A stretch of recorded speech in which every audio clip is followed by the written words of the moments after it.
Mabulowanon, madayawin, ug madasigong adlaw kitatong tanan. I am Ricky May Xenia, and today I will be discussing to you all the lesson 14, responsible youth toward national development. So as a young people, we play a very important role in shaping the future of our country. Kaya naman, this lesson will help us understand how we as a youth can contribute to nation building through political engagement and youth empowerment. So, before we formally start our discussion, well, let us first read the learning objectives so that we will be able to be guided throughout our learning session. So, first, we should be able to identify issues related to political engagement and youth empowerment. Ibig sabihin, dapat alam natin kung ano-ano nga ba ang mga problema or challenges na kinakaharap ng mga kabataan pagdating sa pagiging aktibo sa politics or politika at sa pag-angat ng kanilang kakayahan bilang kabataan. Pangalawa, we need to determine programs that addresses those issues.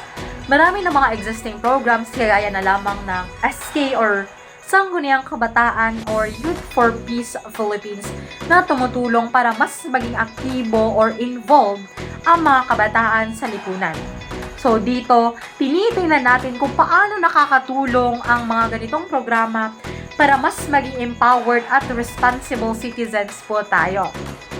Pangatlo, we must assist an existing program that deals with political engagement or youth empowerment. Ibig sabihin, kailangan nating suriin kung epektibo nga ba talaga ang mga programang ito or nakakatulong ba sila sa kabataan or ano nga ba ang dapat baguhin or pagwitihin. At panghuli, we should be conducting a research or a draft proposal on a certain project related to political engagement and youth empowerment. So dito natin may lalapat ang lahat ng ating natutunan at mag-iisip tayo ng mga proyekto na pwedeng makatulong sa mga isyong hinaharap ng kabataan sa ating komunidad. So, are you all ready, no? To formally start our discussion, now let us first read also the quote that was made by Margaret Thatcher. So, according to her, if you just set out to be like, you will be prepared to compromise on anything at any time and would achieve nothing. So ano nga ba ang ibig sabihin nun? This quote means that if you always want everyone to like you will never make a real change because in youth empowerment and politics kasi, you should stand for what is right even if not everyone agrees with you. Because a true leader is brave and has a strong belief. According to World Bank, halos 50% ng population sa buong mundo ay binubuo ng kabataan na may edad na 15 hanggang 24. Tinatawag itong youth bulge. Sa bansang tulad ng Pilipinas na maraming kabataan, ito ay posibleng maging challenge and at the same time, pwede na itong maging opportunity ng kanilang bansa. So, ibig sabihin nito, malaking bilang ng kabataan ang pwedeng makatulong sa ating ekonomiya at sa development ng bansa kung tama lamang ang direksyon at suporta ng binibigay ng mga tao and at the same time sa kanilang mga parents. No?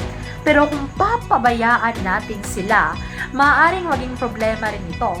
Halimbawa, unemployment or lack of participation. Kaya napakahalagang pagtuunan natin ng pansin kung paano sila ma-empower at magagamit ang kanilang kakayahan para sa ikabubuti ng ating bansa. And it can make a possible big impact sa ating future po. So, ang problema kasi rito is that finu-foresee natin ang mga youth as a challenge or future workers.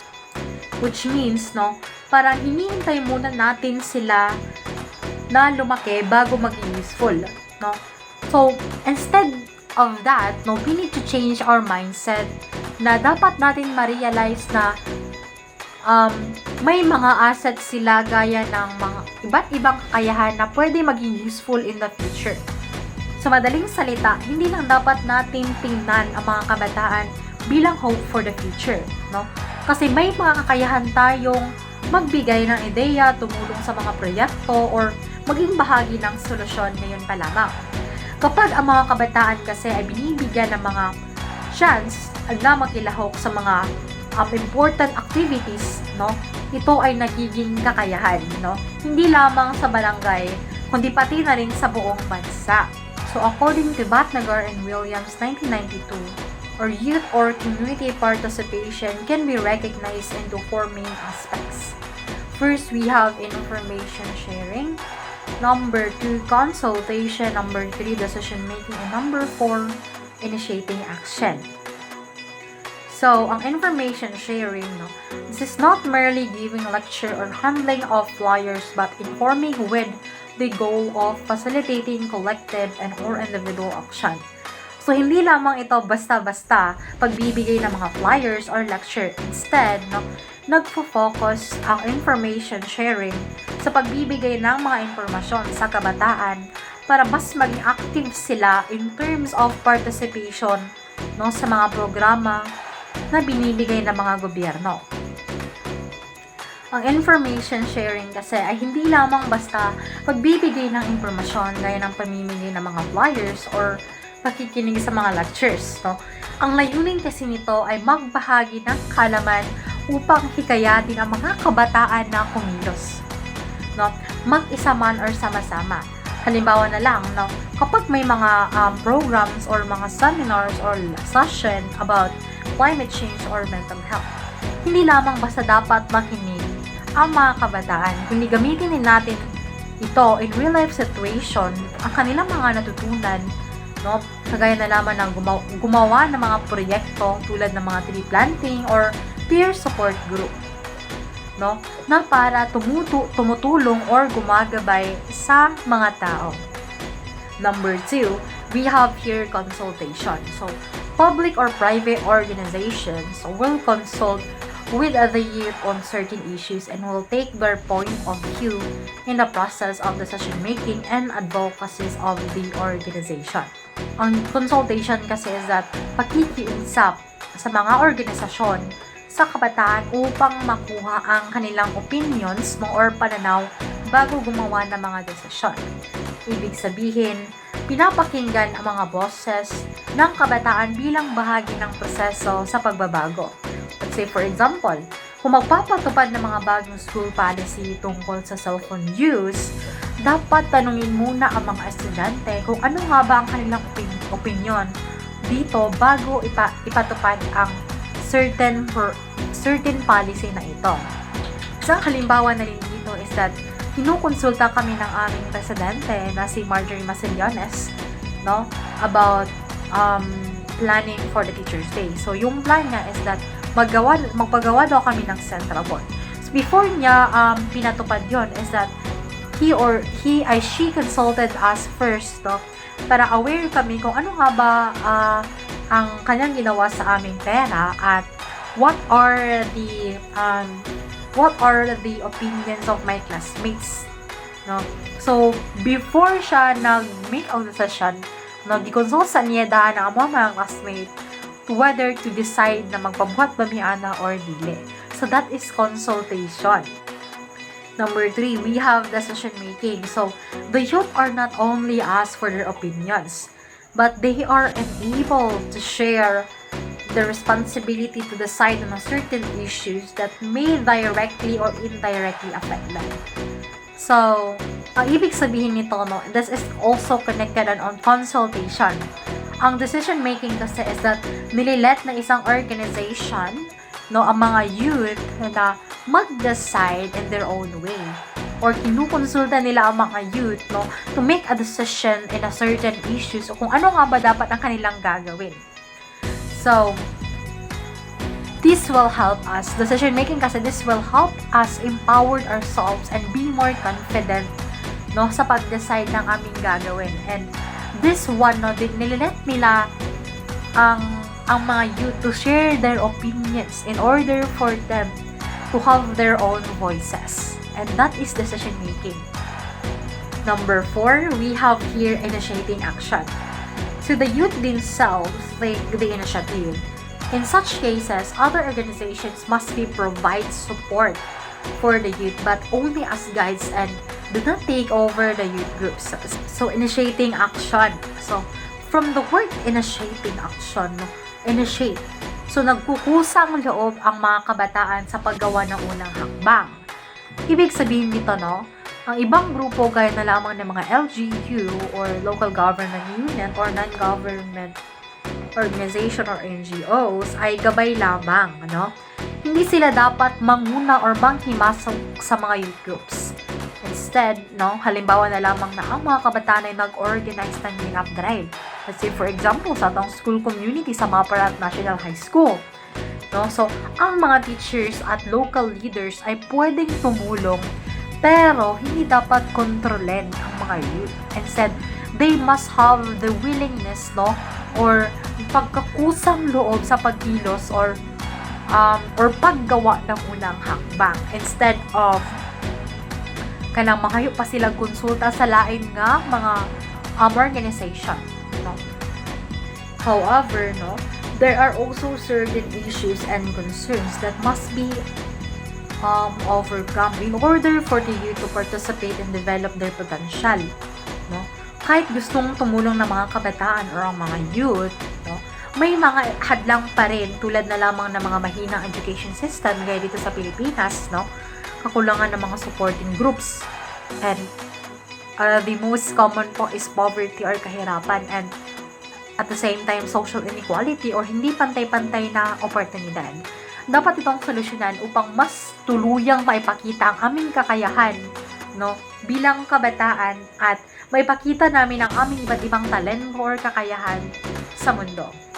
So here are the examples of youth practices and organizations. Number 1, we have here support group for those who are bullied.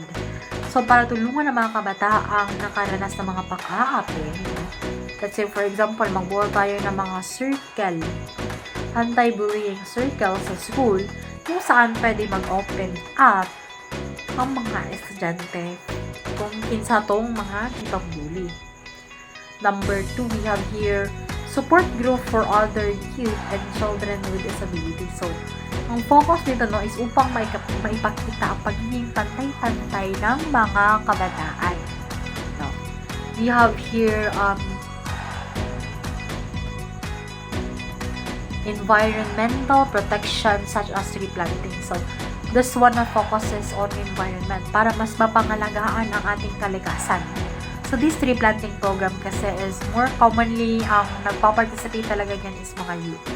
So, in that way, no, at the same time, no, na mas napapa-improve natin ang youth participation and also the pag-protekta ng ating environment or kalikasan.